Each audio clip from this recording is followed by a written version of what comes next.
as a longtime dance sport competitor, doing newcomer, amateur, bronze, silver, gold, all the way through the pro championship levels, I can assure you competing in syllabus was exponentially more challenging in many ways.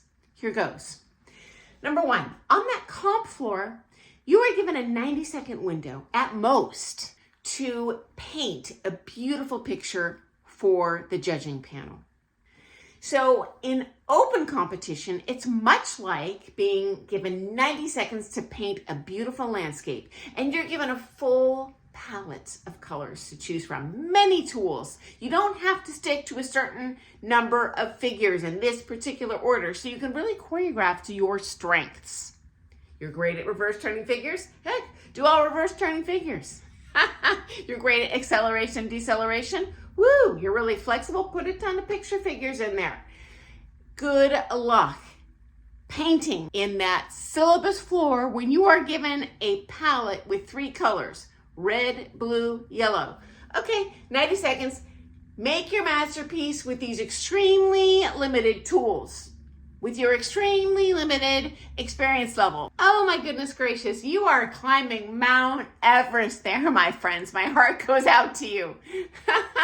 Now, I'm not throwing syllabus under a bus. There is very good reason they limit those bronze and then silver and then gold dancers to those figures. You're limited to those primary colors, so to speak, because they are the foundation of the masterpieces you're ultimately going to create. So if you understand, oh, I mix yellow and blue to make green, and then you further refine and you understand how all of those colors are made, in the end, you are going to be the much better dancer years down the road. But it takes a great deal of patience and fortitude when you're trying to make a silk purse out of a sow's ear. Okay, number 2. In the ballroom dances, we are restricted in the direction of the figure that we can go, meaning I've just finished a natural turn. As lead, I must do something that is a natural turning figure that leads back with outside edge on my left foot.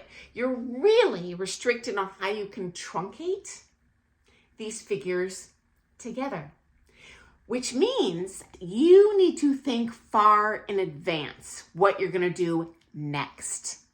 The Latin dancers have a little bit less limitations because they don't travel around the floor. So you can dovetail all those bronze figures, for example, together in more combos without getting on the right foot or putting a cattywampus down line of dance against line of dance, but it's still challenging. You're limited on how you can truncate the figures, and it gives you a lot less thinking time. So those pros, those championship level amateurs, they have been doing those same routines for years. Guys, those pros look good. Guess what? You think you're bored in your classes doing the same thing for 2 years? Many of them have done parts of that routine identical for over 10 years. Unfortunately, that is what it takes to become a champion, but that does mean they're really well rehearsed and they don't need to do as much thinking on the fly, pairing these figures back to back and trying to come up with something that makes sense on that comp floor.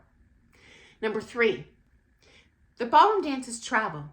So in syllabus, you have some dancers that are really fast the whole time, others that are driving around that floor, put, put, put, put, put, like they're on a ride-on lawnmower, and you've got to thread the needle, bopping in and out of traffic. You don't know what speed people are going to go. It's not predictable. By the time you get to those open levels, like pre-champ, that floor is very reliable. You're all going to move about the same speed on average. You've been on that comp floor with these same couples for years, so you know their routines. You know what speed they're going to travel.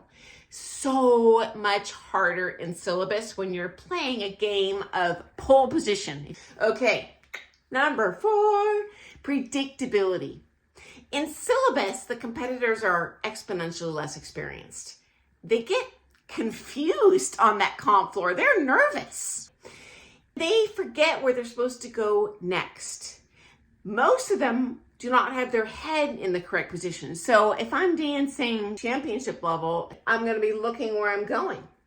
That less experienced syllabus dancer is probably looking in the wrong place at their partner And it makes it very difficult not only to telegraph an effective lead to the follow, for the follow to know what's going on, it makes it difficult for them to telegraph to the other couples on the floor.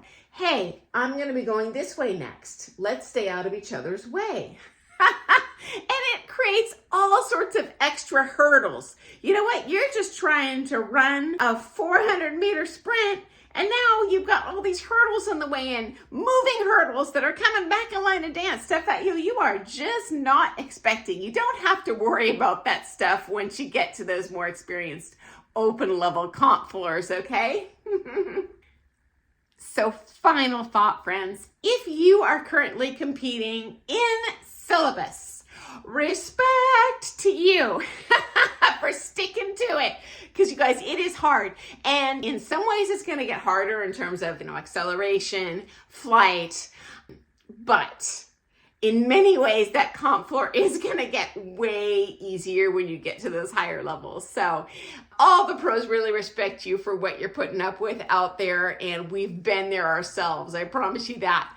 Okay, I look forward to seeing you first thing tomorrow morning for some more Things Ballroom Dance, guys. Have an awesome day. Bye.